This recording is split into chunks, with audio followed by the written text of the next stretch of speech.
శ్రీ సీతారామచంద్రస్వామి పరబ్రహ్మణ్యే నమః.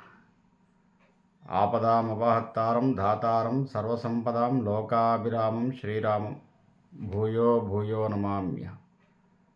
భగవద్బంధులందరికీ కూడా శుభోదయం. శ్రీ విశ్వసహస్రనామ స్తోత్రము పారాయణంలో భాగంగా ఈరోజు మరొక శ్లోకాన్ని మనం పరిశీలిద్దాం. అనివర్తి నివృత్తాత్మా సంక్షేప్తాక్షేమకృచ్చివ శ్రీవత్సవక్ష శ్రీవాస శ్రీపతి శ్రీమతాంబర. అనివర్తి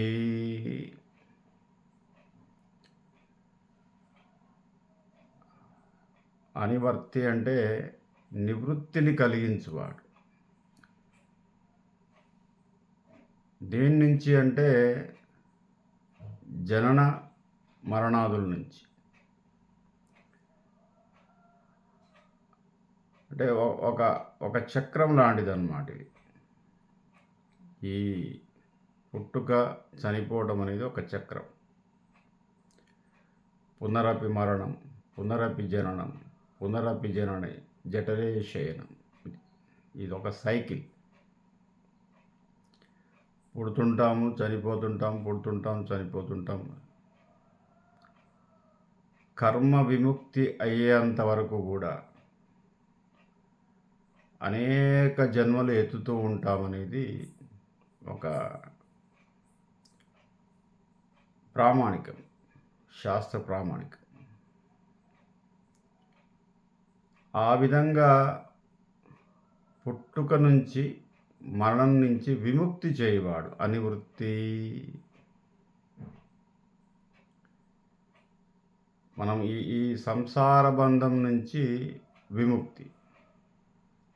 విముక్తి అయిన తర్వాత మళ్ళీ మనం చేసేటటువంటి కర్మలు ఏవైతే ఉన్నాయో, వాటికి సంబంధించిన పాప పుణ్యాలు ఏవైతే ఉన్నాయో, ఆ వాసనలన్నీ కూడా మళ్ళీ తిరిగి అనుభవించాలి. కర్మ పరిపక్వము కాకముందే మరణించినచో మళ్ళీ పునర్జన్మ తప్పకుండా ఉంటుంది. అది ప్రామాణికం. అనేక రకాల గ్రంథాలు, శాస్త్రాలు, పూర్వులందరూ చెప్పినటువంటి విషయం, అంగీకరించిన విషయం. తర్వాత పురాణాల్లో, ఇతిహాసాల్లో ప్రూవ్ అయిన విషయం. అది సాధ్యాసాధ్యాలు అంటే నిరూపించబడడం అనేది కొంచెం కష్టం. ప్రతిదాన్ని మనం నిరూపించలేం. ఎలా జరుగుతుంది అనడానికి కొన్ని నిరూపించడానికి ఇబ్బంది. అంటే ప్రయోగశాలలో కొన్ని మనం నిరూపించలేం. ప్రయోగం చేస్తే కొన్ని తెలుస్తాయి, యోగం ద్వారా కొన్ని తెలుస్తాయి, యాగం ద్వారా కొన్ని తెలుస్తాయి. కాబట్టి అన్నిటినీ ప్రామాణికంగా నిరూపించండి అనటానికి వీలు లేదు. ఎందుకంటే శాస్త్ర ప్రామాణికాలు అవి. శాస్త్రం ఒప్పుకున్నాయి. శస్త్రతుల్యం శాస్త్రం అని చెప్పుకున్నాం కదా. అనేక రకాల శాస్త్రాలు ఒప్పుకున్నటువంటి విషయాన్ని మళ్ళీ మనం ప్రామాణికంగా నిరూపించండి అంటే కొంచెం సాధ్యం కాదు. అన్నీ నిరూపించబడవు. అట్లాగే పునర్జన్మ ఉంది అనేది ల్యాబ్లో నిరూపించేది కాదు. అది ఒక విశ్వాసము. ఎందుకు విశ్వసించాలి అంటే ఒక గ్రంథం కాదు, 2 గ్రంథాలు కాదు, ఒక ఋషి కాదు, ఒక రచయిత కాదు. పూర్వకాలంలో ఉన్నటువంటి మహాగ్రంథాలు రాసినటువంటి వారు, ఋషులు అందరూ కూడా ఒప్పుకున్నటువంటి విషయం. వ్యతిరేకించిన వాళ్ళు ఒక్కరూ లేరు. ఒక ఆధ్యాత్మిక మార్గంలోకి వెళ్ళిన తర్వాత ఇది తప్పండి, మనకు పునర్జన్మ లేదు అన్న వాళ్ళు ఒక్కరు కూడా లేరు. అందువల్ల మన పూర్వులు ఏదైతే బాగా నమ్మారో దాన్ని మనం నమ్మాల్సిందే. అందుకే అనివర్తి ఈ చక్రబంధం నుంచి విముక్తి చేయవాడు పరమాత్ముడు. నివృత్తాత్మ, నివృత్తమైనటువంటి ఆత్మను కలిగినవాడు.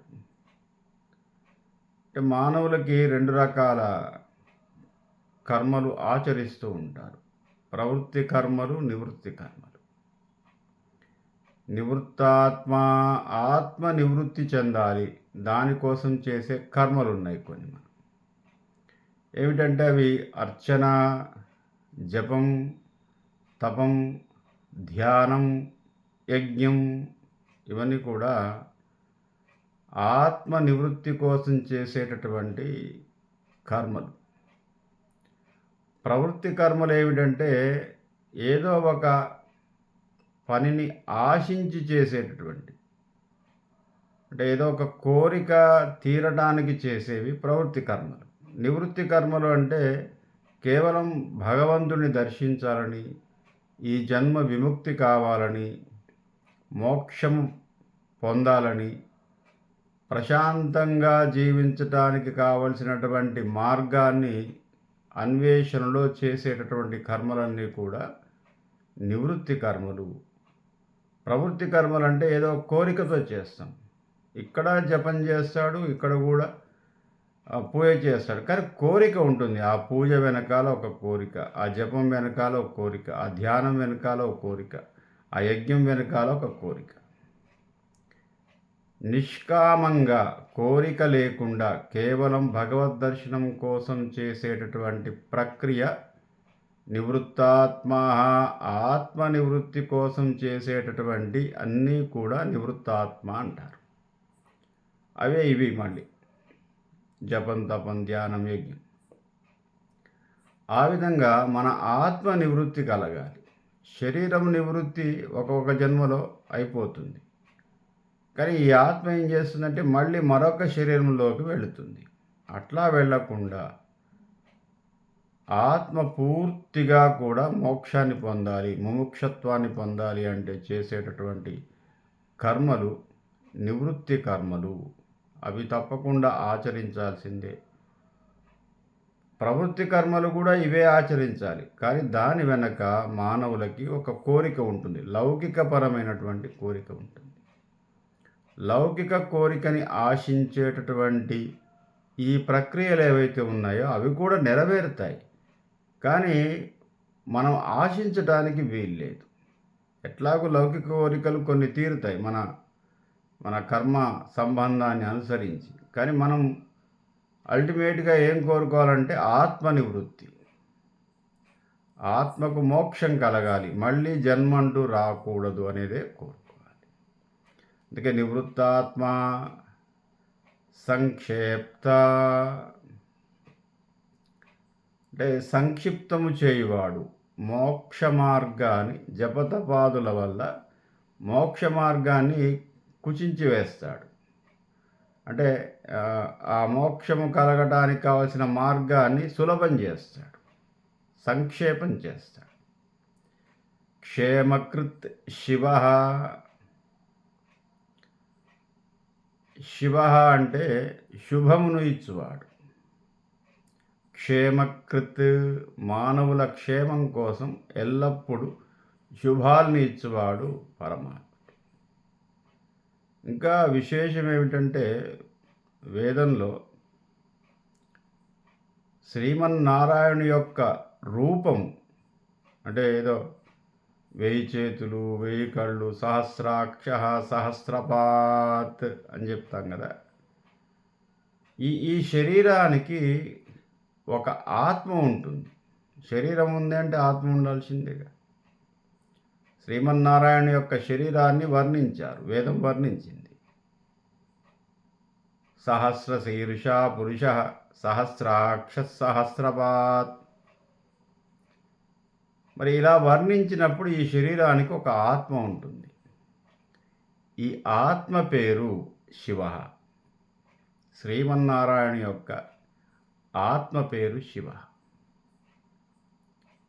ఈ ఆత్మ మళ్ళీ ఒక శరీరాన్ని ధరించింది.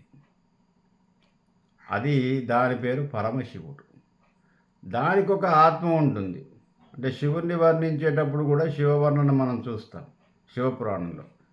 మరి ఈ శరీరానికి ఆత్మ ఏమిటంటే నారాయణ. అందుకే శివస్య హృదయం విష్ణు, విష్ణుస్య హృదయం శివ, శివాయ విష్ణురూపాయ.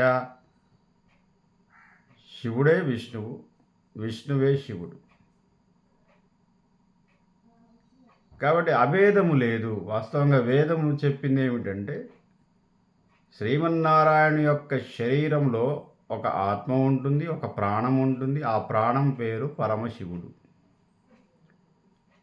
పరమశివుడికి ఒక శరీరం ఉంటుంది. ఆ శరీరంలో ఉన్నటువంటి ఆత్మ పేరు నారాయణ. ఎంత గొప్ప విషయం అండి. వేరు వేరేమి కాదు. ఒకరి శరీరంలో ఆత్మ, ఒకరి ఆత్మకు శరీరం. అందువల్ల శివకేశవులకు అభేదము వేదమే చెప్పబడింది, వేరు కాదు. సరే, కొన్ని వైదిక సాంప్రదాయాలు అభివృద్ధి చెందిన తర్వాత ఆ మార్గం వేరు. అంటే శివుణ్ణి అన్వేషించే వాళ్ళు శైవులు, ఏదో వైష్ణవులు విష్ణువుని అన్వేషించే వాళ్ళని చెప్పేసి, కానీ రెండు మార్గాలు ఒకటే. అందుకే ఇక్కడ ఏమింది, క్షేమకృత్ శివ. క్షేమాన్ని కలిగించేటటువంటి శక్తి ఏదైతే ఉందో శ్రీమన్నారాయణకి, దాని పేరు శివ. ఆ శక్తి పేరు, ఆ బలం పేరు శివ. ఇక్కడ శివ అంటే పరమశివుడే. పరమశివుడి యొక్క రూపంతో క్షేమాన్ని చూస్తాడు. ఇక్కడ మనం సంక్షేపం అంటే లయం చేయవాడు కూడా. లయించేటటువంటి శక్తి పేరు శివ. ఒకరి హృదయము శివుడైతే శరీరము నారాయణుడు. ఒకడి హృదయము నారాయణుడైతే శరీరము శివుడు. కాబట్టి శివాయ విష్ణు రూపాయ, శివరూపాయ విష్ణవే అని మనకు వేదంలోనే చెప్పబడింది. కాబట్టి ఆధ్యాత్మిక మార్గంలో ఎవరిని, ఏ దేవుణ్ణి మనం రూపాన్ని మనం ధ్యానం చేస్తే ఆ రూపాన్ని మనం ఇష్టపడుతుంటాము, ఆ మార్గంలో వెళుతుంటాం. దానికి వైదిక సాంప్రదాయాలు కొంత వేరు మార్గాల్ని మాత్రమే, గమ్యం ఒకటే, మార్గము కొంచెం వేరు.